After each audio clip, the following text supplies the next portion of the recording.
morning. This is Eugenia with Radiant Warrior Living. I'm here today to talk about procrastination and doing nothing and how it connects to creativity. I myself am a professional certified coach and a speaker, and I also help professional women to connect to who they are and find their voice. My website is www.radiantwarriorliving.com if you're interested to find out more about what I do and how I work. Now today, this topic has become very important for a lot of my clients and for myself as well. Since we've been conditioned to always do something to be productive. When I think about my childhood and a lot of people that I know, I think about the the time that we've had as kids and what we were told to do during that time. I remember having the moments when myself and my sister, and my sister, for example, I would be sitting in front of a TV after school or on the weekend. Our mom would come and find something for us to do. I noticed that it was really bothering her that we were doing nothing, so she would find a way for us to be productive. And I think a lot of that has translated into this mindset of using our time productively and being effective.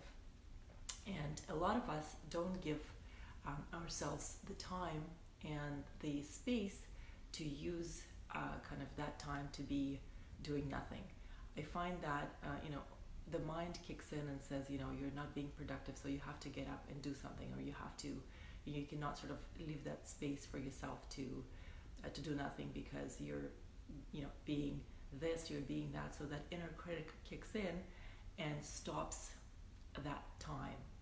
But that time, considering how busy most of us are and how much noise and information we have around us, is very, very important to be able to just have that time to let our mind drift, to let ourselves maybe sometimes unwind, but in that unwinding, find something that we want to move towards, that we're motivated with and inspired with. So the importance of having that space in our life is very, very, it has to become a priority from time to time. And having that awareness of what happens when you have those moments that you're doing nothing. What do you say to yourself, or what kind of mind chatter, what kind of conditioning kicks in those moments? It's catching yourself and being aware of that voice, and what is that voice telling you? And what is your reaction to that voice? What are the thoughts and feelings that show up? Do you feel guilty when you're not productive? Do you feel like you have to get up and do something? What happens when that voice kicks in? For myself, I find that when that voice comes, there's a lot of that, childhood stuff of, you're not good enough and you got to do this. And it's sort of this physical thing of sort of getting up and doing something with my time that I feel the urge to be doing. But at that moment, if I have that awareness around it, I'm able to stop myself and let myself be present, let myself just sit with it and let that feeling or that thought pass.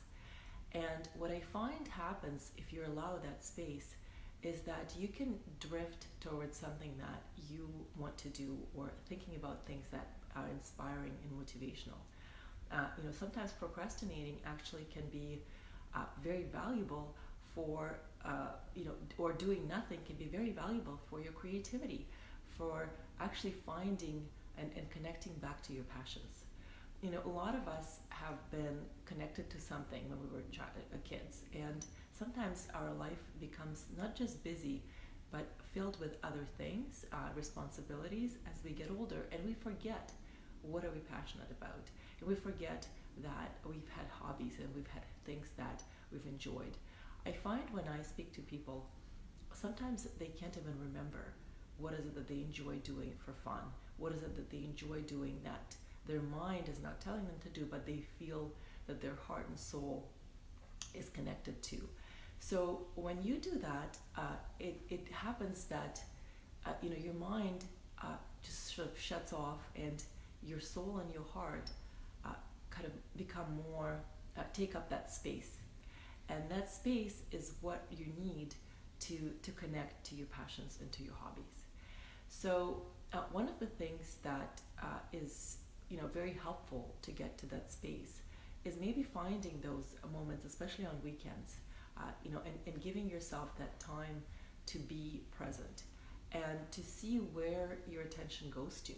What are some of the things that are showing up for you as far as the kind of your desire to try something and to bring some passion or some happiness or some joy to your life. So for example, if you have pencils and a piece of paper, do you feel like drawing? Do you feel like doing something? Do you feel like writing? Or do you feel like maybe thinking of some ideas? Very often people use their computers to think of ideas, and what I find happens when you are sitting in front of a screen is that your hands are not moving, you're sort of staring, and that's when your mind kicks in and all this stuff shows up in your head, and it's really hard to be creative. So I find when I'm able to do things with my hands and really connect to kind of the physical sense of doing something, it really boosts my feeling of kind of the energy flowing. So I find a blank piece of paper is a lot better than the computer. First of all, because you can write your thoughts and ideas, and you are not able to kind of press delete and erase them right away. And when you're able to look at some of the things that are coming out in that moment, they might inspire something else. They might not be your best writing, but they will be some things that are showing up for you at the moment. And when you're staring at a computer screen and you're writing things and then you look at it and you judge it right away and you press delete, you're deleting something that came to you in the moment that might inspire you to continue, might inspire you to come up with something else. So it's really stepping away from the technology and doing things that are a lot more kind of dexterous, a lot more connected to your ability to kind of move and do something physical with your hands. Because that ability or that skill will bring you to something, will give you the opportunity to start creating some action towards what you want to do. It's also about looking at other people and how they are becoming creative or how they might inspire you. So for example, very often we have, since we've been young, we've had people that we've followed, maybe musicians that have inspired us, artists, writers. I mean, there's a lot of people out there, and with social media being everywhere, we can really see how people are growing, how people are discovering themselves and developing who they are. And we can even see sometimes the process, because a lot of people share some of their ideas, so we can see what other people are thinking, and it can inspire us to come up with some other ideas. There's nothing wrong with looking at other people's work and being inspired, and maybe even taking some of those ideas and making them your own, not by stealing them, but by working on those ideas and seeing what is showing up for you. So, a lot of famous artists, if you think about it, have been inspired and have stolen some ideas from other artists and people who have come before them.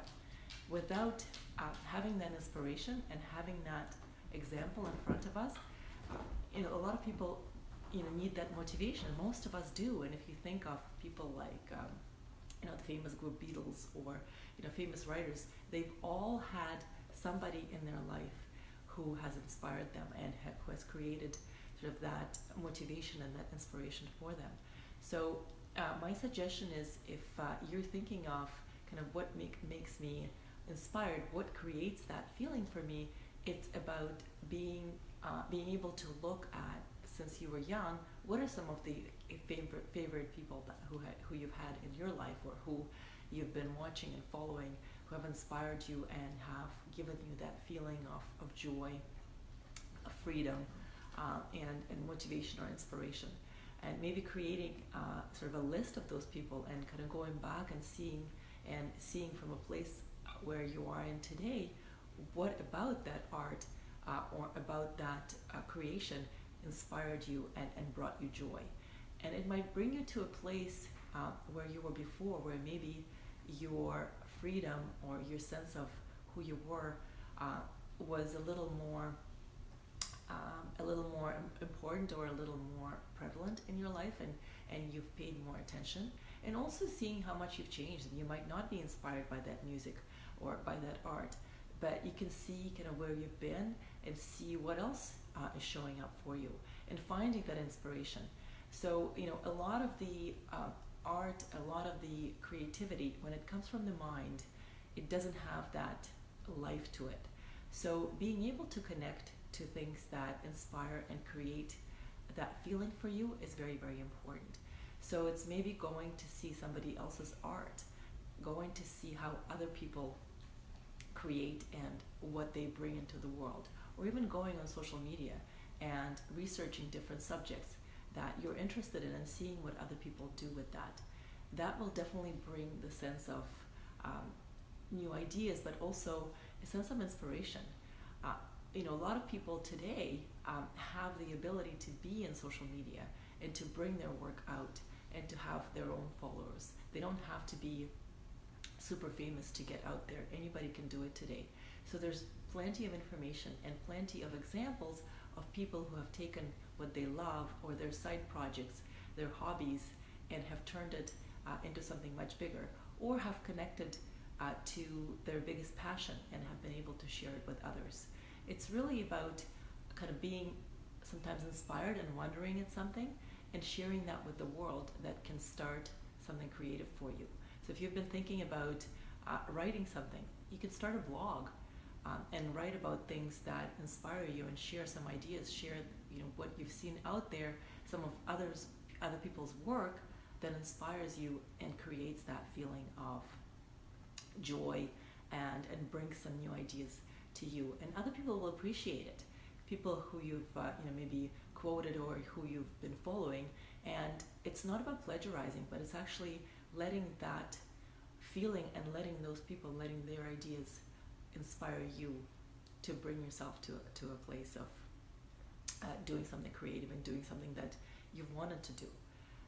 A lot of the times when we are a little bit bored and we feel like we're procrastinating, it's doing something that we usually kind of despise ourselves for. So it could be staring at a blank wall. It could be washing dishes and thinking what ideas show up, and letting yourself go to that place and letting yourself sometimes do nothing and letting yourself kind of have that space and have that moment and seeing what shows up, but also paying attention. And if there's some other thoughts that are showing up that are not helpful, it's noticing that and seeing where it comes from. Again, conditioning is a big part of who we are, and it shows up as limiting beliefs or certain thoughts and gremlins that really prevent us and block us from experiencing and being creative and being inspired. And here I'm talking about using that space and time of kind of doing nothing or being unproductive and to create something, or to take yourself to a place where your passions can become something bigger, or can be brought into your life, to make it a little more interesting, to give it a little more of a dimension. Because creativity is really something that's inspirational and motivational. But without having that space, and without sometimes even being in that space and letting yourself struggle, you might not get there. If you look at some famous writers who talk about the writer's blocks, or artists who say, staring at a blank canvas or a blank piece of paper, it can be a really diminishing thing. It can be a diminishing feeling if you're just starting out. And even if a writer who is super famous, to start a new novel could be a lot of work and could be really, really painful. If you read some of the biographies or autobiographies or stories about people who are starting to create something and who've already created something amazing, they all have thoughts that are less than positive before they start that work. And the writer's block, or kind of having that resistance to move forward, is a real thing for everybody. So it's not just for a common folk, it's for anybody who wants to create something.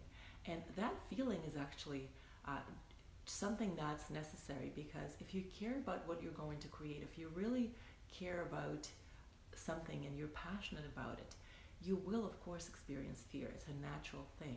If you're indifferent or you don't care, that's when you kind of just kind of do it, and it doesn't matter. But then your heart and soul are not into it.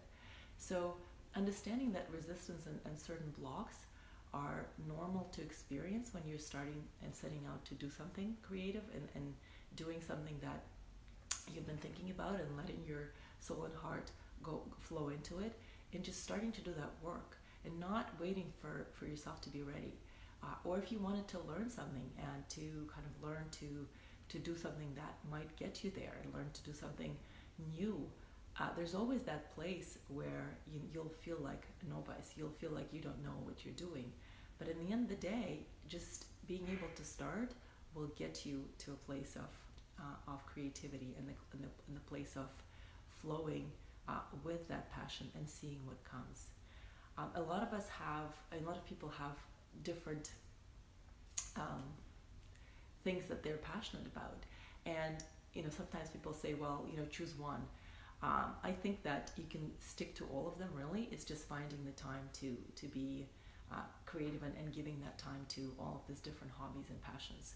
Because the more variety you have, the more inspiration, motivation they will bring into your life, and the more they will allow you to connect to that part of yourself. So it's really being kind of just being there for when that feeling shows up, and being able to use those talents or use those skills that you've been wanting to use and experience, and find the time to do it. The other thing that I want to mention is sometimes when you feel confined, if the weather is not good, or if you're on a plane, that's really a time to maybe experience or explore kind of that feeling, and not having the phone there to distract you. I find that, for example, when I'm waiting for something, if I'm in a doctor's office, I look around, or if I'm waiting for a service in the government office, and there's a lineup, I find that most people right away grab their phone and look at their phone and distract themselves, and fill up that space with doing something with their phone, looking at Facebook, looking at other social media. What I try to do is actually not take the phone, and take a piece of paper, and just, or sometimes look around and observe what's happening. I find people are fascinating, and it really creates something for me, because I observe different behaviors, and it brings out different ideas. Or sometimes I just watch people and their reactions in situations, because I find people are fascinating, and sometimes things are so unpredictable, and that, what I find, is inspiring and arousing for my creativity. So it's in those moments where you feel like, oh, I'm forced to be here, I have to be here. So it's filling up that space with actually not doing anything. And if you feel like you're gonna get your phone out, and we all do, we're all guilty, it's really putting that phone back and observing, looking around, or taking a piece of paper and starting to sketch or draw or write things. And because you never know when that inspiration comes, but it's about filling that space with actually nothing, or with not letting the technology and the social media fill that space for you. Because yes, you might be inspired by something on social media, but at the same time, it's a distraction, and the mindless distraction that doesn't bring you to a place of connectedness, but mostly it just kind of fills you with different things, and you're just mindlessly looking at something, which can be really tiring and frustrating sometimes as well. So I suggest that in those moments where you're on the bus, or you're somewhere where you're forced to be, and there's not much you can do, it's not about grabbing the phone and looking at it, or doing something. It's maybe even taking an inspiring book and reading it, and bringing it with you, or just taking a blank piece of paper and seeing what you feel like doing with it in that moment. I've never considered myself creative, but I love to doodle, and I find when I doodle and my hands are moving around on the page, it really kind of brings some interesting thoughts, or ideas, or funny thoughts, and things that I want to write down, that sometimes just, I don't know, just let my mind be in that place, and I find it super relaxing, actually. So if you do find yourself in that place where you feel confined, or the weather is not so good and you kind of feel like, okay, what am I going to do with my time? What if you were to not do anything, or do something that's a bit more creative than just grabbing the phone, or looking at a movie? If that movie is going to be inspiring, that's great. But if that's something that you go to as that's your default mode, what about trying something else? So, if you find yourself procrastinating towards a project, and you kind of wonder, what do I do with this? Sometimes it's allowing yourself to procrastinate, and asking yourself, why is this showing up? Is there a certain sense of fear, or is there something else behind it? Again, that resistance and that fear is normal. So I suggest that in that moment, when you're feeling like, okay, I've procrastinated enough, what else can I do? What is that one thing that you can do towards, that project that you want to work on? Even that creative project, like the blank piece of paper, or writing something, or doing something that you've been wanting to do, or if you're working with the wood, or working with creating jewelry, or doing something that you love. What is it, that one thing that I can start today?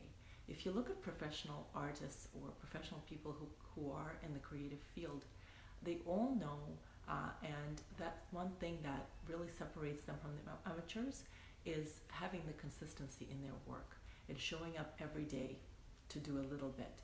So, when we think of art, sort of the people who are not heavily in the art world or in the creative world, we think about how much effort it takes and how special it is, and that there needs to be that special feeling to start. We all romanticize a little bit the process of creativity.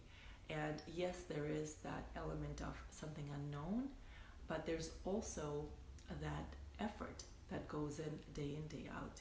If you look at famous writers and artists and people who are directing movies, there's the effort that goes in every day. So what is it that one thing that you can do towards your project every day or every other day as a consistent thing to add to it? It's starting to get into that mindset of, okay, I need to be inspired, but I also need to put my time and spend the time doing it, and making it kind of to that space, and being present in that space, and putting in the full effort that you can towards that work. So it's really understanding that sometimes the mundane work, the day-to-day work, is also very, very important to be able to create something, and seeing what is that one thing that you can do, incrementally, to add to what you're trying to do, or to what you want to create. And putting that effort in consistently will be the first step that you take. From there, things will flow. And sometimes just looking at that block and saying, okay, today maybe is not the day, but what is that one thing tomorrow that I can do? Or what is the minimum amount of work or minimum amount of effort that I can put in now? Maybe writing down some thoughts, some ideas, some things that can bring you to that place down the road.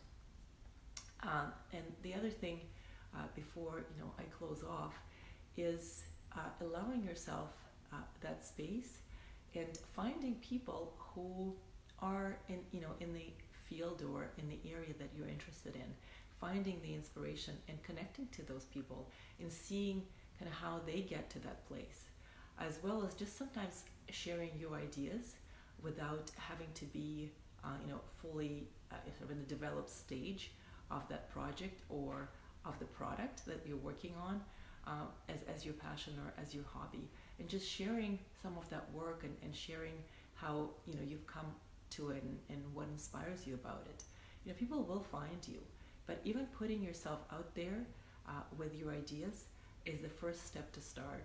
And in the end of the day, you don't have to be famous to do it today, and it might bring you to a place of exploring more around some of those passions, and doing something else that you never experienced, or that you never even thought possible.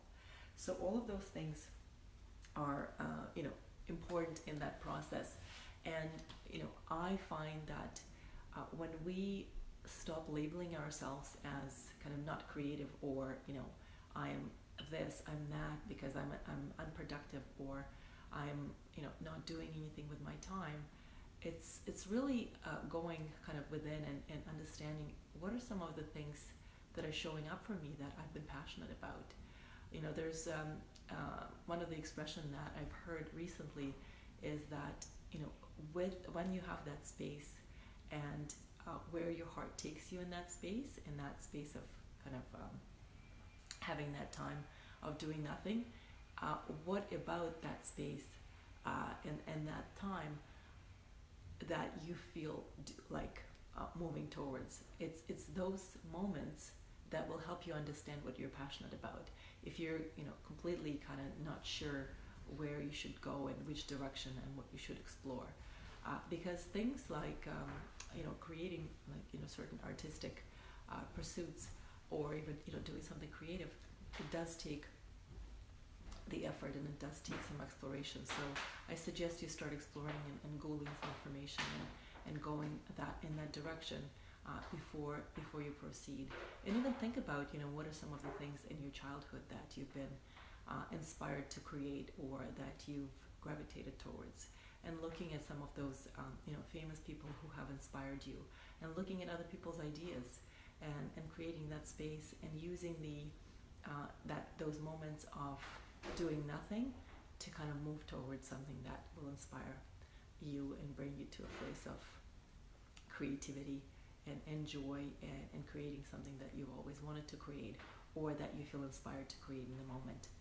I wish you all the best, and please stay tuned for the next week's video, which I will be posting on my page. And if you want to find out more, please go to www.readyforyourliving.com, and please comment if you have any questions or suggestions of what you do with your time and that space that sometimes comes up for you. Thank you.